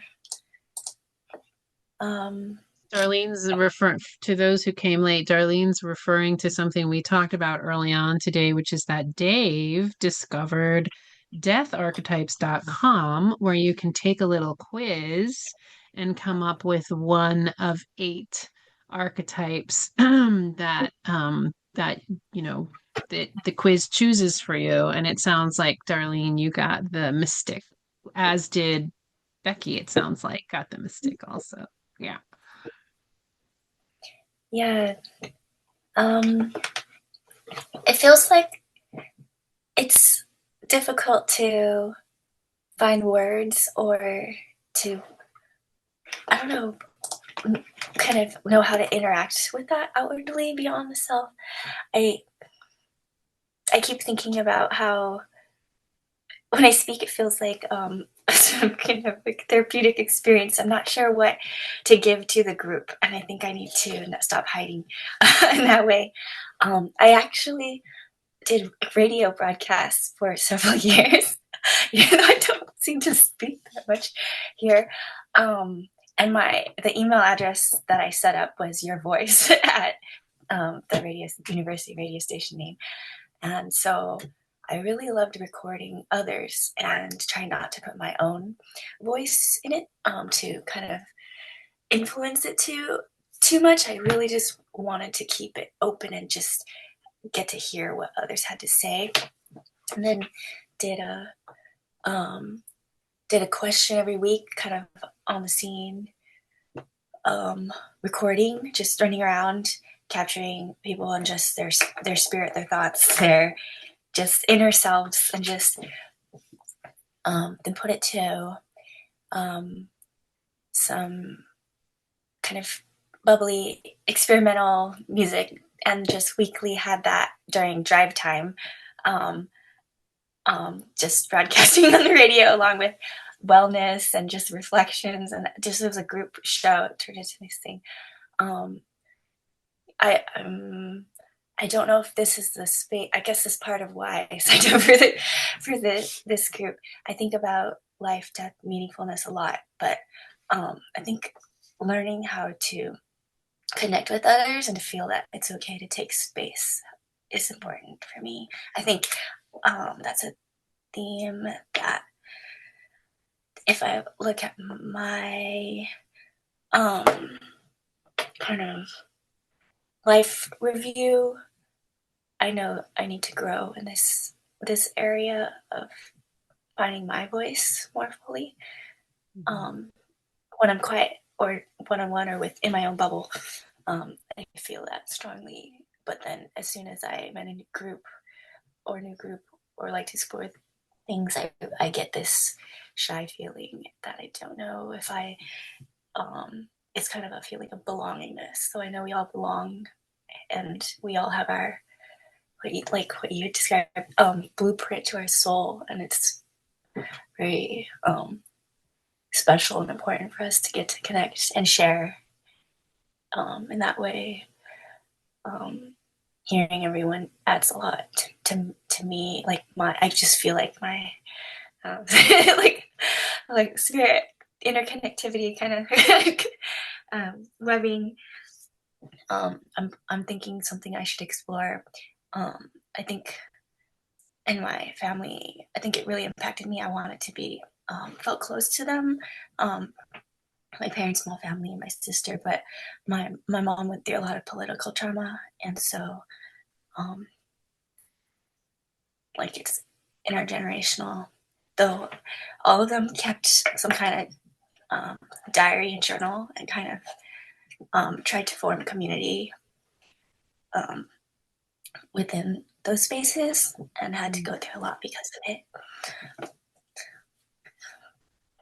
Sorry. Yeah, I just want to reflect a little bit. What I'm hearing is that you have this really mixed relationship with communication, and it sounds like through the radio station and that work, like you really in some ways like amplifying other people's voices. You like hearing people's personal stories, and yet when it comes to your presence in the group or a sense of belonging, there's a lot of shyness and potentially ancestral trauma there, being exposed, and political trauma and other pieces. And so you know the value of showing up with your own essence. And yet there is something there that is a growing edge for you, whether that's a lack of safety or you. It sounds like are exploring the edges of all that. Yeah, thank you. Hearing that mirrored and said is really interesting. Great. I think the practicing of it too. I think it's the skill, or just doing it too. There's that too. I don't think I had practice, and so of doing that. Yeah, I tried to get my dad, who I've been worried about, and that I've thought about him a lot during this course. We're trying to do like a life wishes, desires audit, and I pulled out a notepad and was trying to follow an exercise where it's just anything that comes to mind.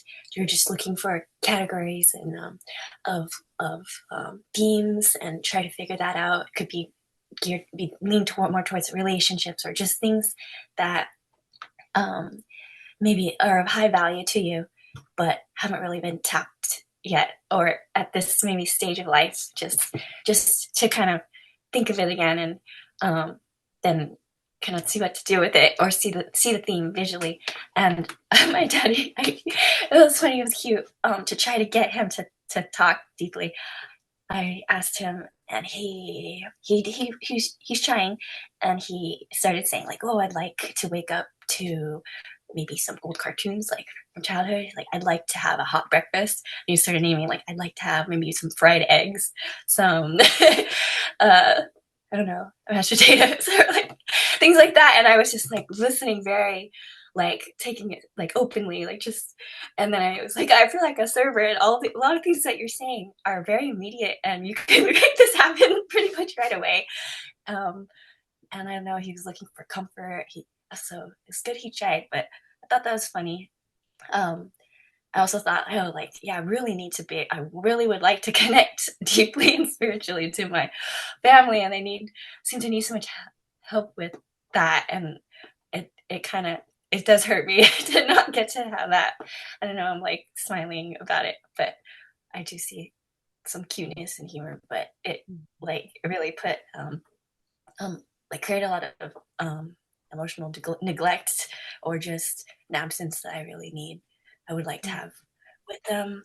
So when I think about creating, or this need to create spaces for others and community, I know that I myself am really struggling. So it puts a lot of pressure, and it's difficult to figure out how to do that when I Yeah, guess I need to seems like practice. it seems like a big question in your life is how to make space for your own voice, and through making space for other people's voices. It's Yeah. beautiful. Yeah, This, I would say be this, gentle with yourself and just keep the inquiry creative. Keep the yeah. inquiry. Thanks to Thank you. everyone. Yeah, thank you for sharing. Thanks for making space for people's voices. Thanks. Mm-hmm. Mm-hmm. Mm-hmm. Other archetypes, other reflections on these 13 weeks, these Jeff. Yeah, Yeah, I'll speak up. please. I think the first thing I want to say, if I don't get a chance before the end of this session, is thank you. Thank you to you, Lee, and thank you to the whole group. And thank you to the ancestors that have brought this course about. It's been very, very, very valuable to me. And after 83 years on the planet, I'm surprised how valuable it has been. The symbol that came to me this week, and I'm surprised I've not recognized it before, but my symbol is the phoenix. And it only came about because I've been mulching through all books and past writings and all the stuff I've gotten, all the stuff my wife left when she died 3 years ago. And the phoenix kept showing up. And I realized that it's not only the phoenix, but it's the ashes that are very symbolic. The fact that the phoenix comes from the ashes. And when I die, I'm going to become ashes. And I'm going to be composted and turned back into soil so that then I can become life again on Earth. You know, I kind of think life exists in the whole universe. But it manifests itself on Earth. And I'm a member of the Homo sapien species. The last week after the course, I went outside and sat on my bench looking at the gardens and looking at the apple tree, and it was very still. And then one leaf fell off the apple tree, dropped about 4 feet and landed on the concrete. And I thought to myself, man, that is death. That leaf will never go back. There is no turning back. There's no reverse. That is the end for that leaf. Until it totally biodegrades, gets swept into the soil and goes around the cycle again. And I thought it was kind of a wonderful symbol of life and death. I keep saying life and death, but I'm going to stop saying that because I think it's birth and death is the cycle. I think life goes on. The only thing, and I've been interested in what Carolyn thinks about this, the only thing opposite to life is entropy. And I've not kind of thought that through for myself yet. But entropy is an amazing phenomenon. It seems to me that entropy is breaking everything down, whereas life is building everything up. So that's another thought. Then finally, I finished all my documentation this week. And I gave it all to my son, sent it to him in an email and to my daughter, and both replied with very positive comments. And they'd not finished reading it all, but they just got through the first few pages and said, we've got to talk about this. We've got to talk about this. Yeah. Yeah. And so I'm very encouraged how enthusiastic they are. And it's taken our conversations now to a new level that we didn't have before. And All the chocolates. Oh my God, all the chocolates. So good. Yeah.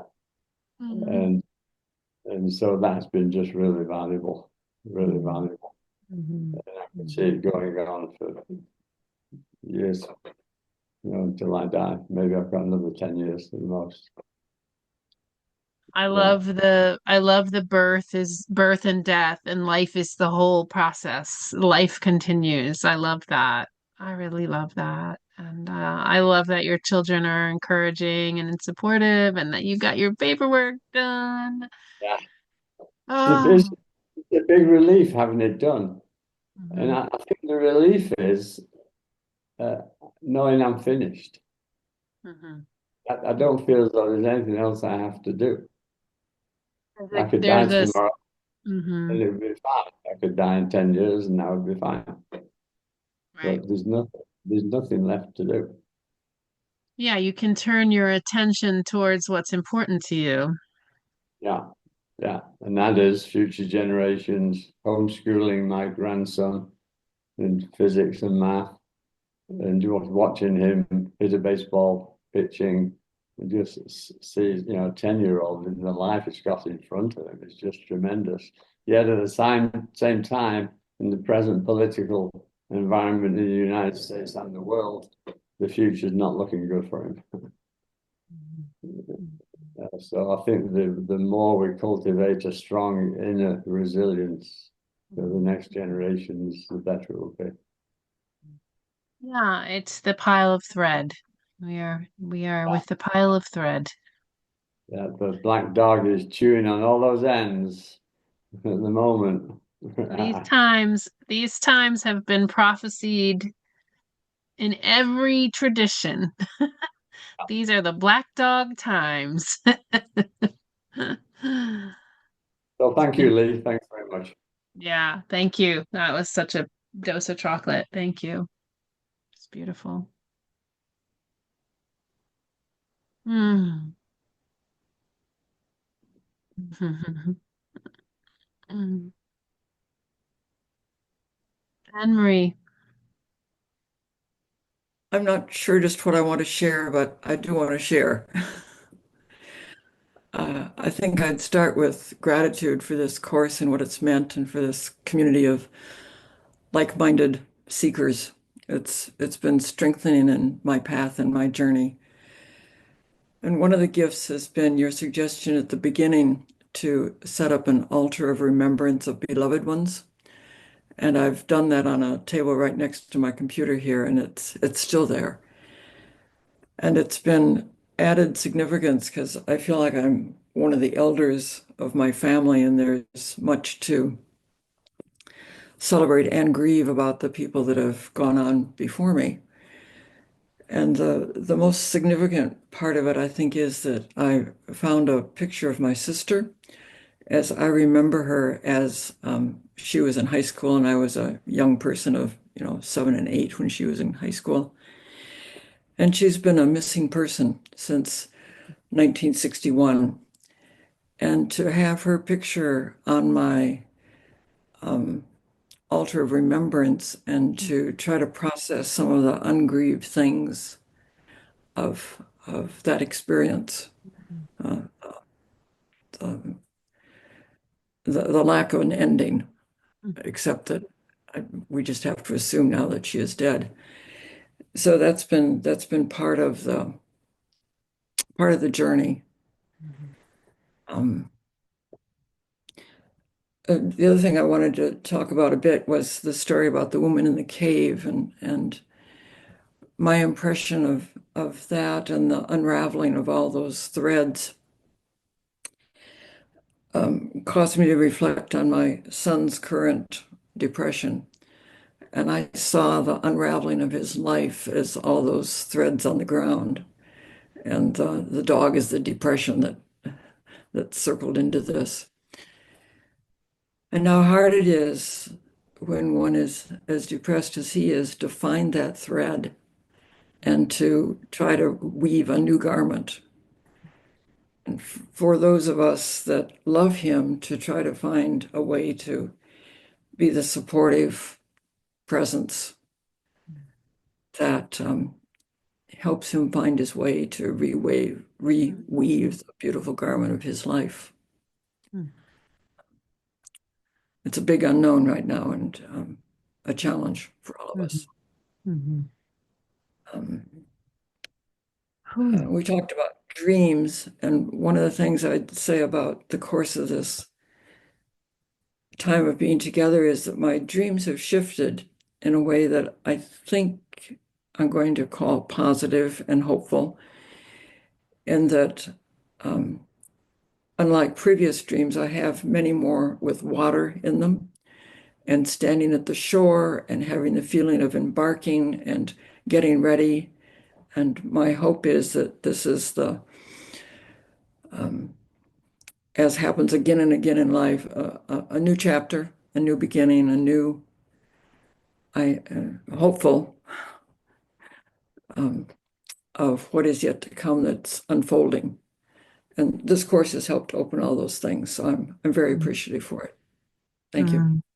And what do you sense is the embarking for you? Where is the water, the vessel taking you? What do you have a flavor of that? It feels like a calm place and a time of preparation and an unknown destination. Wow, you've had some really heavy stuff going on in your life. I appreciate your feeling comfortable on some level to share your sister as a missing person for so many decades. That is really heavy, heavy stuff for a family to carry, isn't it? Yeah, Yeah. really. Yeah. Yeah. Thank you for letting us into that snippet of your life and just how intense and just weighty that is. And your son's and his depression. Yeah. Yeah. So many people suffer with that, and it is sometimes years, sometimes decades long pile of threads. Yeah. So thank you for sharing that. Appreciate you sharing your heart. And I would agree, the water, the calm and the water and the standing at the edge, all sound very creative. That's how it lives for me. Yeah. Thank you. Mm. Mm. We can hold it all. We can find a way to hold it all. That's one of the things we said on the first week. Some of us may be dying. Some of us may know someone who's dying. Some of us may not have been touched by death much at all this life. We can hold it all.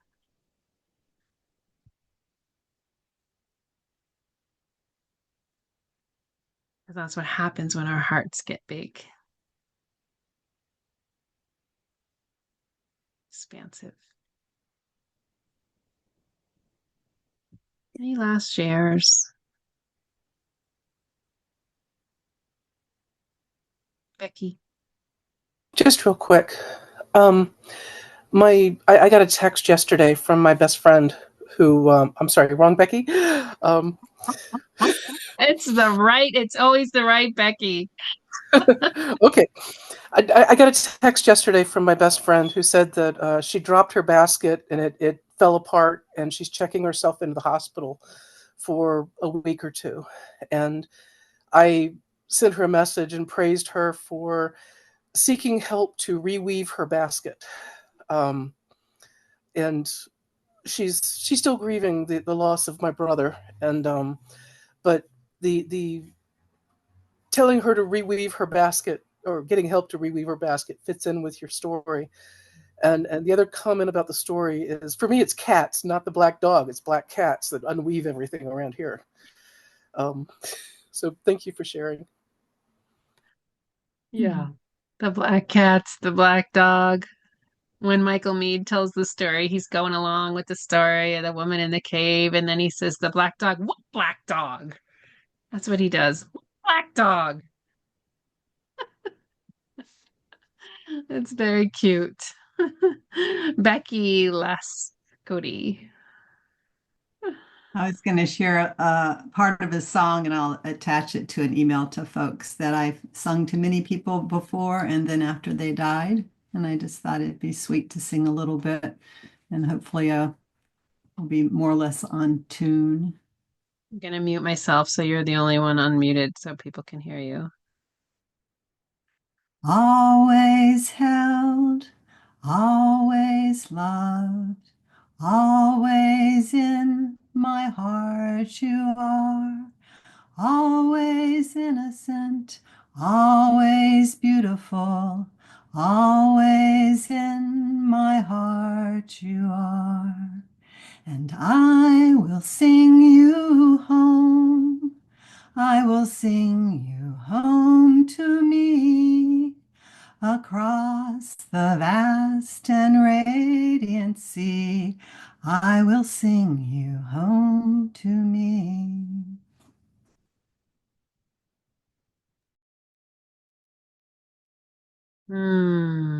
Thank you. I love this song thing. Does anybody have another song?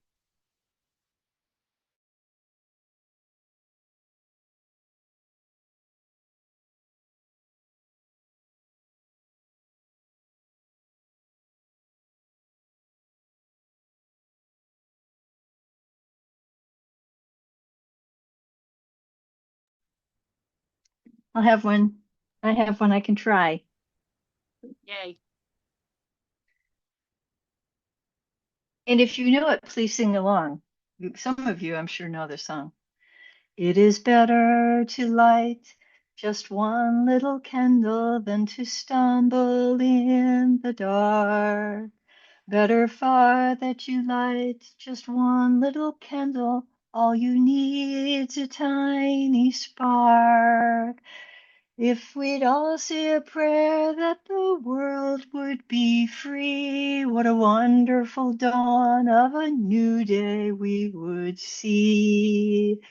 And if everyone lit just one little candle, what a bright world this would be.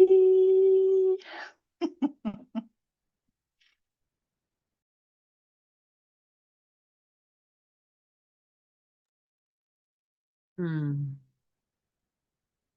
Oh, she's got a beautiful candle there. Is it Hanukkah soon? May the long Go ahead. You go ahead, Alan.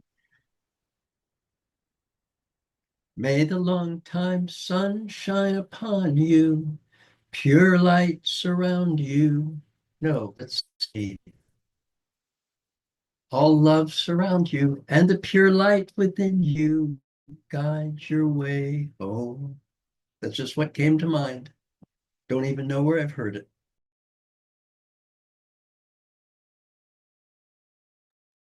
All right, I've got one. Dear friend, let me tell you how I feel. You have given me such pleasure. I love you so.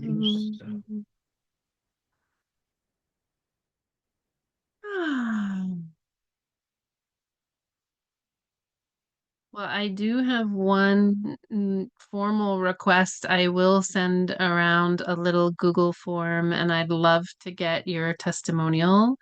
Not that I'm not going to do this class again, but I do use them for promotion and just to, um, yeah, mostly for promotion of the upcoming things I have going on. And I love the testimonials that are really about like how you changed as a result of this process. And so I'm gonna prime the questions in such a way and then ask permission if I can use your name or I can use it without your name as well. Either way is fine.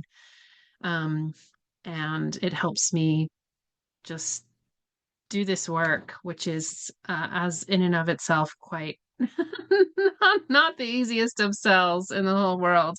But like Alan was saying, look at us here. There's enough of us. So it's really great. Is it Lee that you're not going to do this Question, please.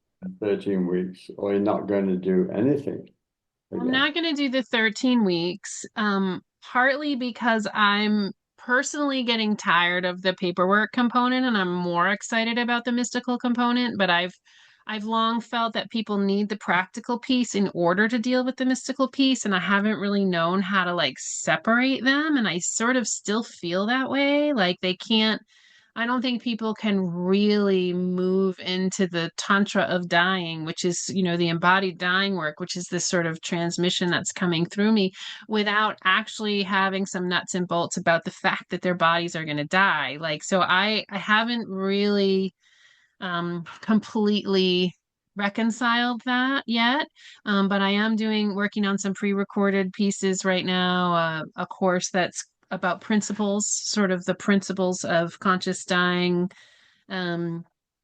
And I'm working on this embodied dying component too. So we'll see. And I may do some short things like what I'm visioning vaguely right now is 2 4-week journeys next year that have to do with the Tantra of dying, the mysticism, the component of um really letting it all the way in. That's what we had been talking about recently. There's like letting it all the way in. And I don't know how to deal with the prerequisites for that. I think that my sense is that people will just either find their way there and be ready for it or not. And they might think they're ready for it and then not be. But I'm still trying to figure out all of that. But I feel really done with the paperwork thing. And as you've seen, it takes such a long container to have a through line for all of the different components. It's just a lot to ask. So yeah, it's incubating. It's all still percolating. Thank you for asking. Yeah. Thank you. Alan, did you have a similar question? Yes, and you answered it. Thank you. Okay, great. Yeah. Yeah, I mean, my creative process is, it's like a raging river sometimes, and I don't always know which tributary to follow. So, I was just Damon Sean's away. As you saw, he's in Mexico, so it was actually lovely to see him because he's been gone for some days. And this morning, I finally got hungry at some point and went to the refrigerator. I was like, there's no food in here. How is there no food in here? And I realized like I get into these creative stupors and Damon Sean's always the one that puts the stuff in the fridge. And I'm like, oh, right. Yeah, I have to do that. So it's been really interesting and I've been really grateful for him. I think it's interesting that you use the metaphor of a raging river, considering what you have just gone through at your home.